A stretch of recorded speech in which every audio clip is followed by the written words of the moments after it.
Bonjour les codeurs.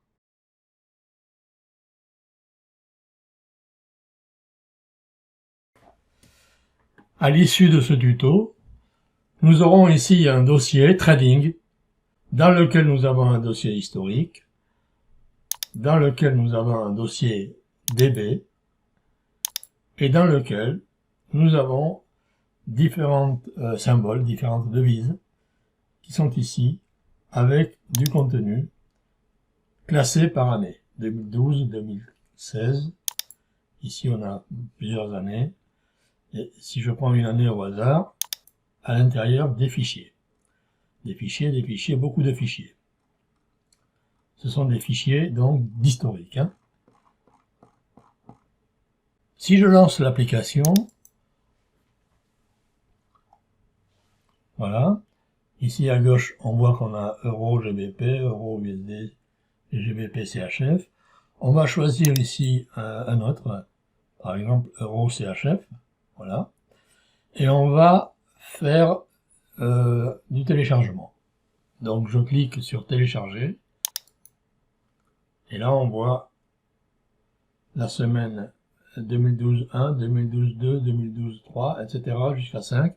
On a donc téléchargé 5 semaines. On les voit ici. Si je clique à nouveau sur le bouton télécharger, on aura 5 semaines de plus. Le téléchargement pour les candles est relativement rapide. Et voilà, nous avons donc 10 semaines. Et pour les ticks, rien. Donc on va télécharger des ticks. Pour cela, il faut choisir un tick, n'importe lequel. Mettons celui-ci. Celui-là, c'est plus la peine.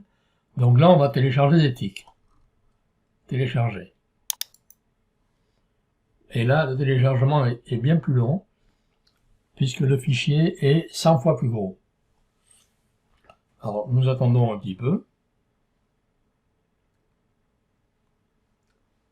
Voilà, décompactage, décodage, écriture.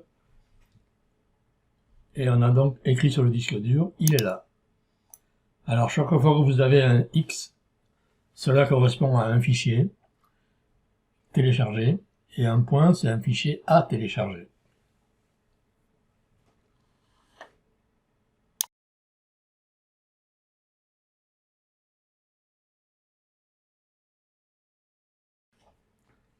Jusqu'à présent, nous avons utilisé des signaux aléatoires pour faire des représentations graphiques. Ce sont des signaux qui simulent des historiques de trading, mais ce n'est pas la réalité, évidemment. Donc, dorénavant, nous allons faire des téléchargements de vrais historiques depuis plusieurs années, et cela nous permettra de mettre au point des stratégies de trading et aussi alimenter en données une intelligence artificielle qui pourra mettre au point des modèles avec un apprentissage à partir de ces données. Pour gérer ce téléchargement, nous allons créer une nouvelle classe, CTRL Histo, et nous allons la placer sur le disque dur à la racine. Nous créons un dossier, un directory, qui se nomme Trading,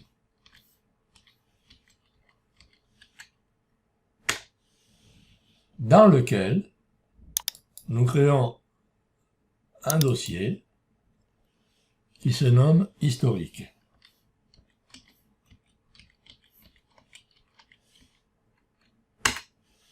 Dans ce dossier historique, nous allons créer un fichier Python qui va contenir notre classe. Alors c'est un contrôleur, CTRL Histo. Voici. Donc, copier-coller depuis le tuto. Copier, coller. Et ici, à la fin, nous avons un test, nous avons un code de test ici. Oh, c'est un simple print. On va tester cela avec clic droit, Run CTRL Histo. Effectivement, ça fonctionne. Bien. Alors, dans ce fichier, nous allons ajouter des méthodes, évidemment, pour pouvoir effectuer des téléchargements et aussi pour voir l'état de la base de données, pour savoir les téléchargements qui ont été effectués et ceux qui doivent être effectués. Mais en attendant, puisque nous allons manipuler pas mal de dates, nous allons voir une petite chose qui est la conversion entre différents formats de dates.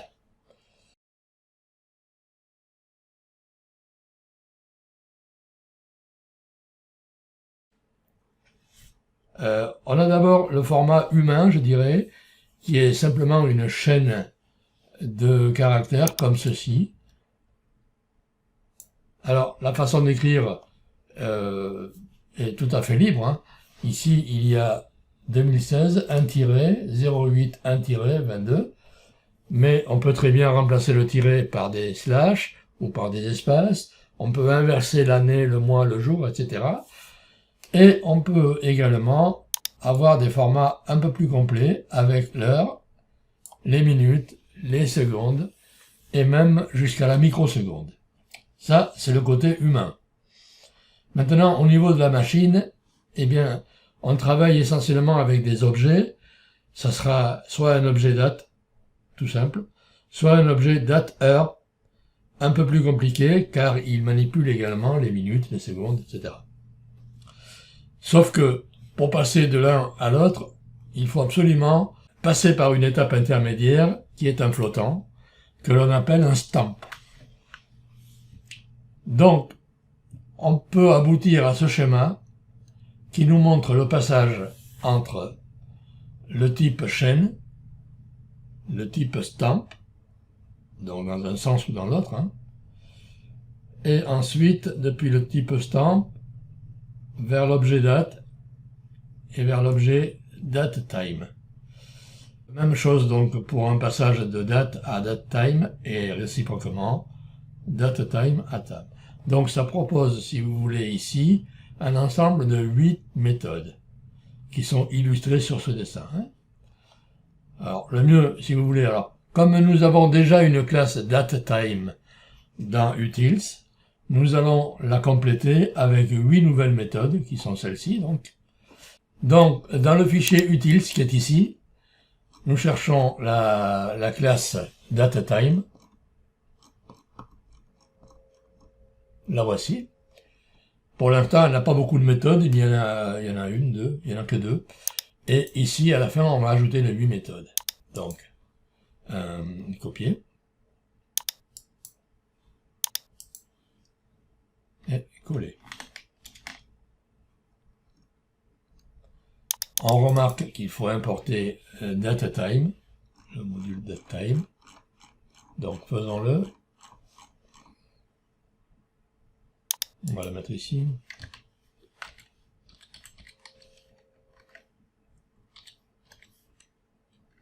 Datetime. Time également.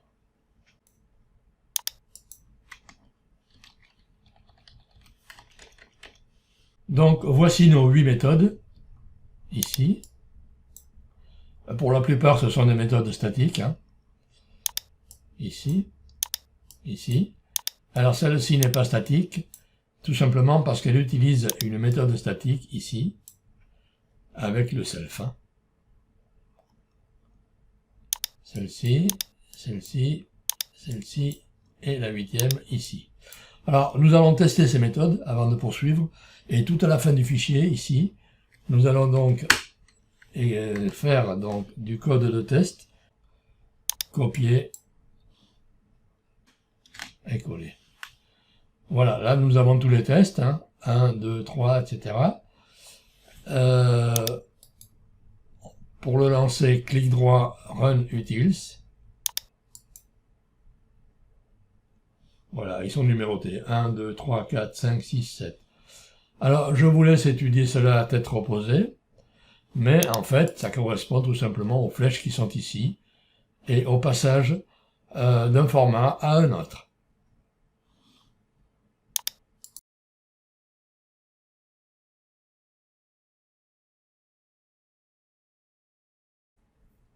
Pour télécharger des fichiers, en fait, c'est très simple.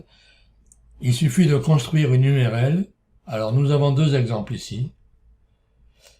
Et si je prends le premier, TIC Data, il s'agit d'un téléchargement de TIC, d'un fichier de TIC. Et dans cet exemple, c'est euro-dollar, donc EUR-USD, pour l'année 2016, la 7e semaine. On remarque que ces fichiers sont compactés avec le GZ, donc il va falloir les décompacter, et ensuite les mettre dans le disque dur quelque part, dans un espace que nous nommerons base de données ou DB.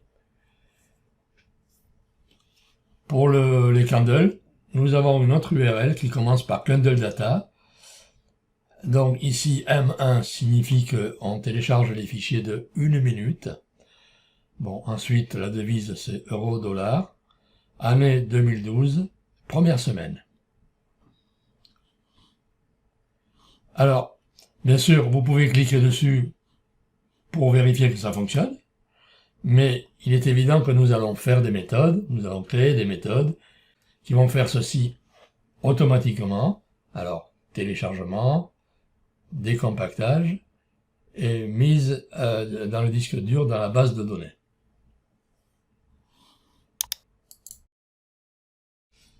Alors, pour effectuer ces téléchargements, nous devons préciser s'il s'agit d'un TIC ou d'un Candle. D'accord? Ensuite, nous devons préciser de quelle semaine il s'agit. Alors pour ça, il nous faut la liste des semaines. Selon le choix, ça démarre à 2012 pour les Candles et à 2016 ou 2017 pour les TIC.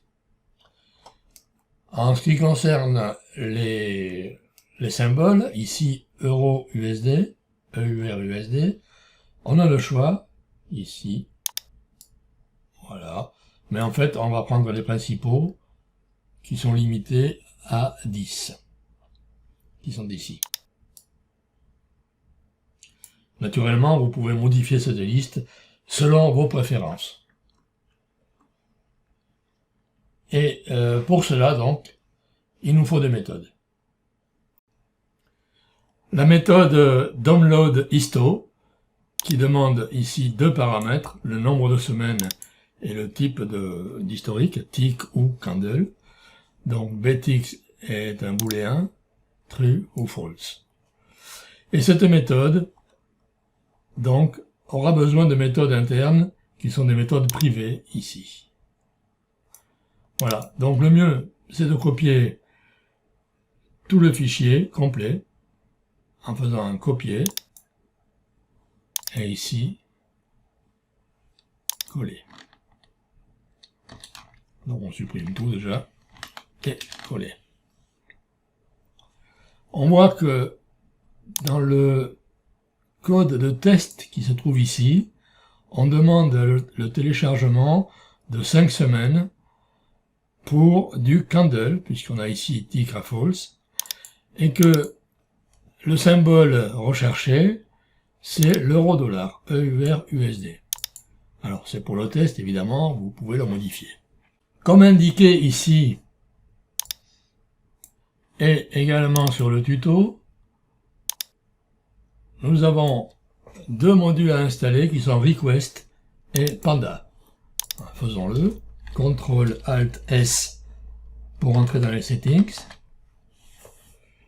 Le projet Python interpréteur il est là. On va afficher tous les modules en PIP, PIP. Et on va télécharger avec le plus. On va commencer par Panda. Voici. Install package.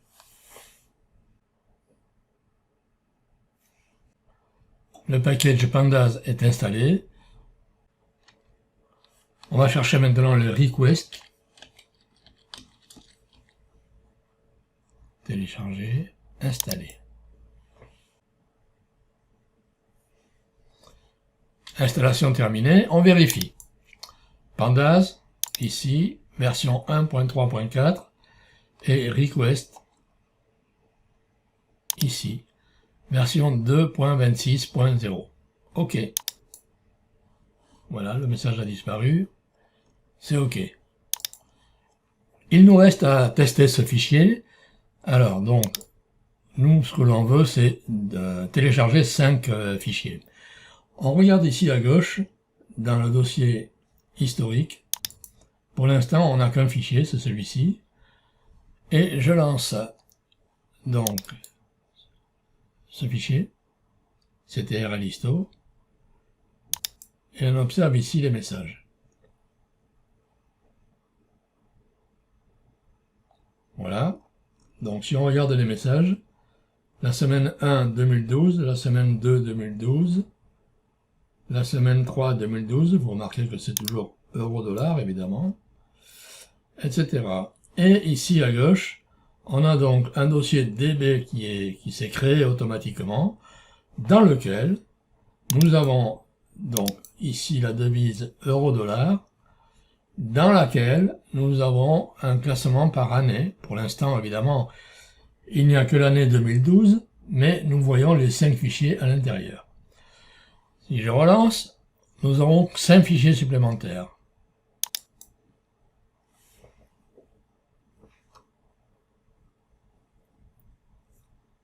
Et ici à gauche, nous avons bien 10 fichiers.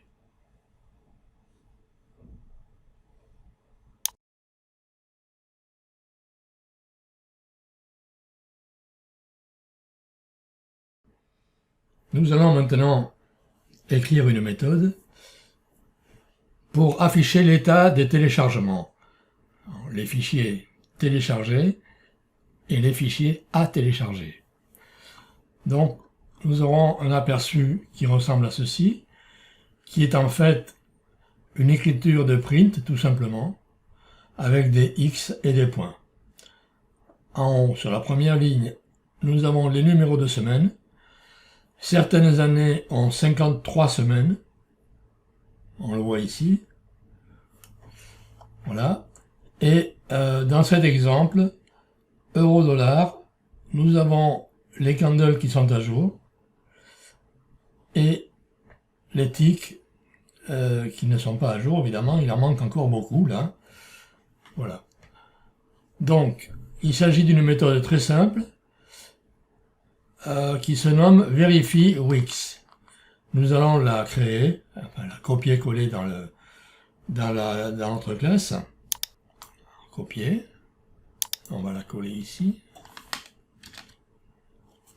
Voilà.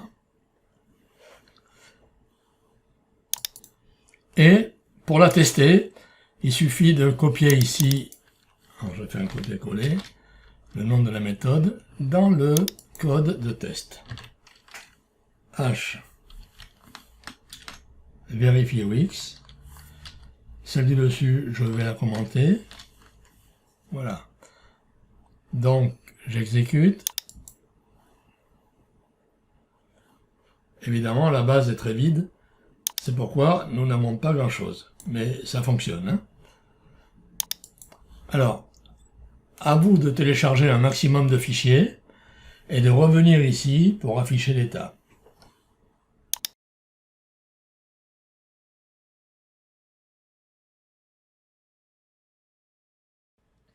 Maintenant, notre classe de téléchargement est prête. Il nous reste à faire la jonction entre le node histo et cette classe. Alors, nous allons lancer ici la fenêtre main. Voici. Et créer un nouveau graphe expérimental pour la mise au point. On va l'appeler downloads. Downloads.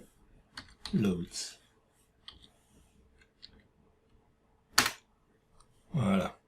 Celui-ci, on le ferme. Et on va mettre là-dedans un plot, comme d'habitude, devant lequel sera connecté un générateur histo.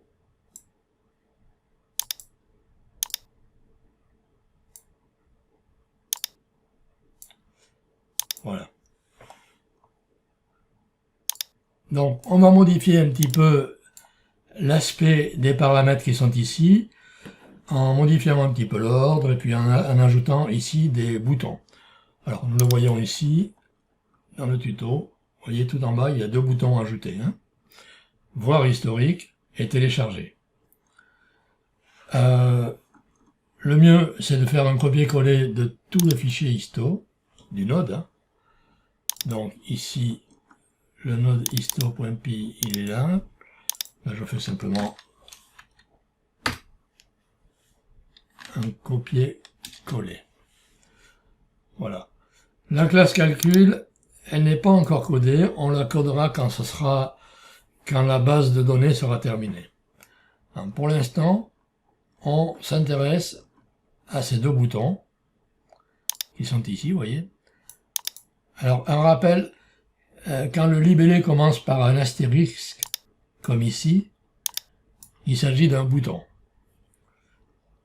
Voilà. Et on exécute.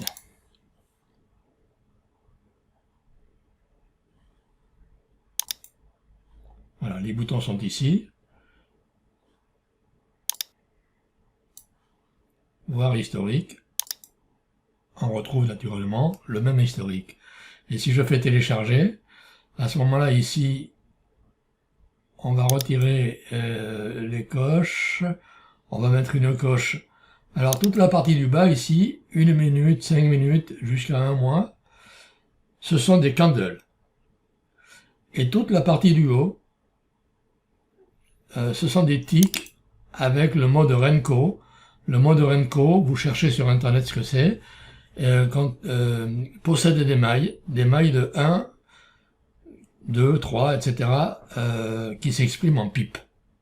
Donc, on verra ça dans un autre tuto. Pour l'instant, on va télécharger uniquement ici les candles. Donc, télécharger.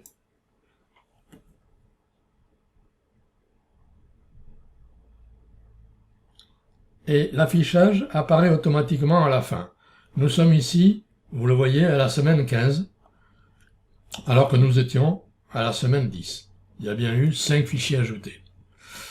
Alors, pourquoi 5 fichiers ajoutés? Eh bien, la méthode ici se trouve appelée, petite explication quand même, dans la méthode refresh, le code est exécuté chaque fois que l'on fait une modification de paramètres.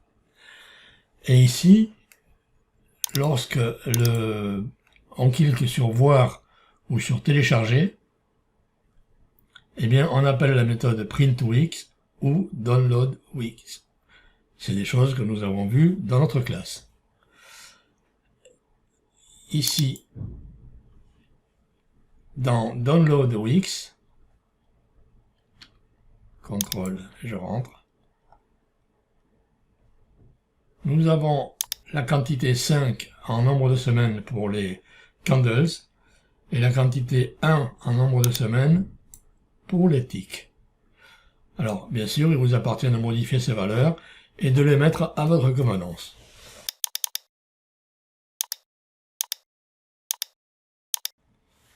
On va maintenant télécharger un fichier de tics. Alors, je mets une coche ici. Je retire celle-ci pour ne pas être gêné. Voilà. Donc, quand on coche une case ici, n'importe laquelle, hein, jusqu'à maille 20, il s'agit de tics. Donc, télécharger. Et vous allez voir que le téléchargement prend plus de temps. Voilà. Téléchargement, tics, EURUSD, 2016-1. Première semaine de 2016. On attend. Il fait à peu près 6 ou 7 mégaoctets. Voilà, décompactage, décodage, écriture sur disque dur. Et l'écriture est réussie. Voilà. On trouve maintenant dans les tics la première semaine de 2016 qui a été téléchargée. Et si l'on regarde ici au niveau des fichiers, donc 2016, hein, on a un fichier tic. Donc je vous laisse continuer. Vous avez pas mal de devises et vous avez pas mal d'années, donc vous avez pas mal de téléchargements à effectuer. Alors, bon courage et bon téléchargement. Je vous remercie de votre attention.